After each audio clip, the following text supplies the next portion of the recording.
you all for coming, and all the fans and readers and customers that are coming too. I appreciate it. And just sit down and enjoy yourself. We've got food over here. Great. Augie, thank you.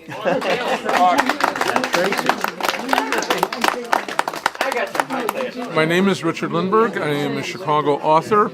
I write nonfiction volumes with an emphasis on true crime, politics, ethnicity, and sports. I have written and published 20 books since 1978, and I'm a great fan of Augie Alexi. I have been to this wonderful store many times over the years to give talks about my books.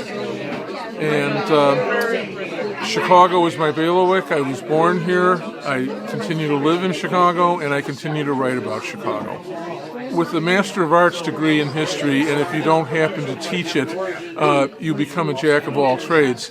I have worked in the publishing industry. I worked in retail, commercial real estate, private investigations. I was a writer on the Encyclopedia of World Crime, 5-volume set that came out in 1991. I have been working since I was 16, and the one lesson I've learned as an author: never give up your day job. It's all nonfiction thus far. I have several false starts with novels, but I am comfortable doing nonfiction because I enjoy the research. The greatest enjoyment I have in book writing is the discovery of new history. To write about historical themes that really haven't been covered in great depth before. It's like an archaeological dig in a way. When you come up with new facts, that's really what the enjoyment is. Plus, I love Chicago history. You cannot find a better city for such great, notorious tales of crime and corruption, political chicanery. This is my bailiwick, and 21 books all within those themes.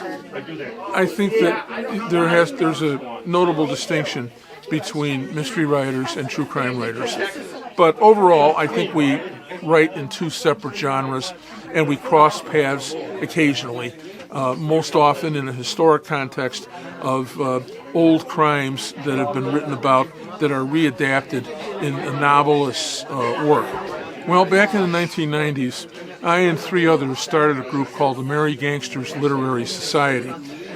We were interested in the 1920s, Capone, John Dillinger, the 1930s outlaws, and we met once a month at Tommy Gunn's garage in the South Loop, and eventually it attracted over 200 people who would come each month. And I was elbow to elbow with some of the greats of true crime writing in Chicago. The best of them do their own independent research.